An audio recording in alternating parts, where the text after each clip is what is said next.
बिस्मिल्लाहिर्रहमानिर्रहीम एंड अस्सलाम वालेकुम डियर स्टूडेंट्स। ये सेकंड समरी है हमारे जूम ऑनलाइन क्लास की। आज हमने क्वेश्चंस एक्सप्लेन किए थे, शॉर्ट क्वेश्चंस हमने एक्सप्लेन किए थे।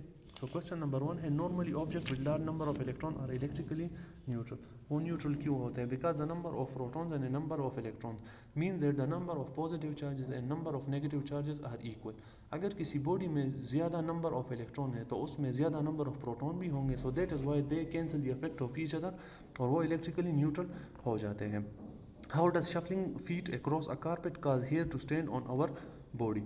Second question है, हमने explain कर लिया। For example, whenever we are walking on a carpet with bare foot, ठीक है, अगर हम वॉकिंग करेंगे उस पर, ठीक है, तो शफलिंग की वजह से वो charges from the carpet towards our feet वो ट्रांसफ़र हो जाएंगे, हमारे फीट से हमारे बॉडी के हेयर्स में ट्रांसफ़र हो जाएंगे। तो हमारी जो बॉडी के हेयर होते हैं इस पर नेगेटिव चार्ज आ जाते हैं, ठीक है, तो तमाम बॉडी हेयर जो है वो नेगेटिव चार्ज हो जाता है। तो as a result opposite charges attract करते हैं और सिमिलर चार्जेस रिपेल करते हैं।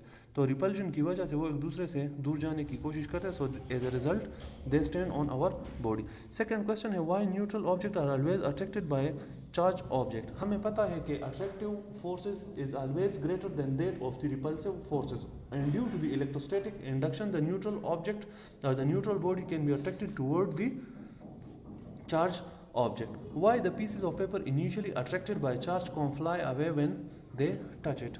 Question ये है कि due to the electrostatic induction, अभी अगर कॉम पे चार्ज है और वो पीसेस ऑफ पेपर न्यूट्रल होते हैं तो इलेक्ट्रोस्टैटिक इंडक्शन की वजह से इनिशियली इट बिकम अट्रैक्टेड, वो अट्रैक्ट हो जाते हैं और बाद में वो फिर flew away because the excess of negative charges from the comb is transfer toward the pieces of paper. So pieces of paper पे और नेगेटिव जो कॉम्ब होता है दोनों पे सिमिलर चार्जेस आ जाते हैं। So as a result they repel और वो फ्लू अवे, वो पीसेस ऑफ पेपर गिर जाते हैं या उड़ जाते हैं। It is necessary for a charge object actually. तो ये इलेक्ट्रोस्कोप वाला क्वेश्चन है, ऑलरेडी हमने एक्सप्लेन कर लिया है कि येस इट इज़ नेसेसरी, ये ज़रूरी है। अगर आपने टेस्ट चार्ज की डिटेक्शन फाइंड करनी हो या चार्ज का नेचर फाइंड करना हो, ठीक है, तो आपने इसको टच करना है क्योंकि फिर डाइवर्जेंस और कन्वर्जेंस फिर होगी, ठीक है। जो नेक्स्ट क्वेश्चन है, how electrostatic painting is better than conventional spray painting. ये क्वेश्चन आप खुद कर लें, इजी है, मैंने एक्सप्लेन कर लिया अभी।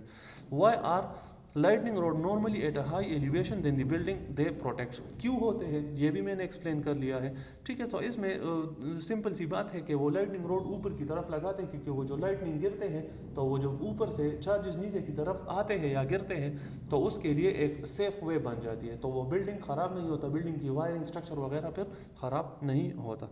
क्वेश्चन नंबर 8 है, what would happen if the two insulating plates. अगर हम दो इंसुलेटर प्लेट्स कैपेसिटर में लगाएंगे तो फिर क्या होगा, ठीक है। तो हम लगा सकते हैं बट उसमें हमने चेंजेस करेंगे। फिर जो डाइलेक्ट्रिक हम यूज़ करेंगे फिर हम वहाँ पे कंडक्टर लगाएंगे बिकॉज मिक्सिंग ऑफ चार्जेस हो जाएगी। और अगर आप प्लास्टिक प्लेट या इंसुलेटर प्लेट्स आप कैपेसिटर में यूज़ करेंगे तो फिर हमें पोटेंशियल डिफरेंस इंतहाई ज़्यादा चाहिए, ठीक है। और फिर वो जो दरमियान में हम डाइलेक्ट्रिक यूज़ करेंगे वो उसको भी चेंज करेंगे। तो नॉर्मल कंडीशन में अगर ऐसा आप करेंगे तो ये इतना काम नहीं करेगा, ये बहुत ज़्यादा, इसकी कैपेसिटेंस बहुत ज़्यादा कम होगी और शॉर्ट सर्किट के चांसेस बहुत ज़्यादा होते हैं, ठीक है। फिर नेक्स्ट क्वेश्चन है, the sum of the charges on both plate of a capacitor is 0। What does a capacitor store? A capacitor store the electric charge in the form of electric energy. ये electric energy को store करता है in the form of electric field, और electric field positive से negative की तरफ उसका direction होता है। So that is good enough for the work done और पोटेंशियल डिफरेंस क्रिएट होता है, ठीक है। और अभी क्वेश्चन नंबर 10 है, if you wish to store a large amount of energy. अगर फॉर एग्जांपल कैपेसिटर्स हमारे पास है और हमें ज़्यादा अमाउंट ऑफ एनर्जी चाहिए तो हम कैपेसिटर को किस तरह अटैच करेंगे, सीरीज़ में या पैरेलल में? हम उसको पैरेलल में अटैच करेंगे बिकॉज पैरेलल में जो इक्विवेलेंट कैपेसिटेंस होता है वो ज़्यादा होता है इंडिविजुअल कैपेसिटेंस से और सीरीज़ में वो कम हो जाता है। सो हम उसको पैरेलल में अटैच करेंगे। फिर इसके बाद हमने इलेक्ट्रिक करंट को पढ़ लिया। इलेक्ट्रिक करंट क्या होता है?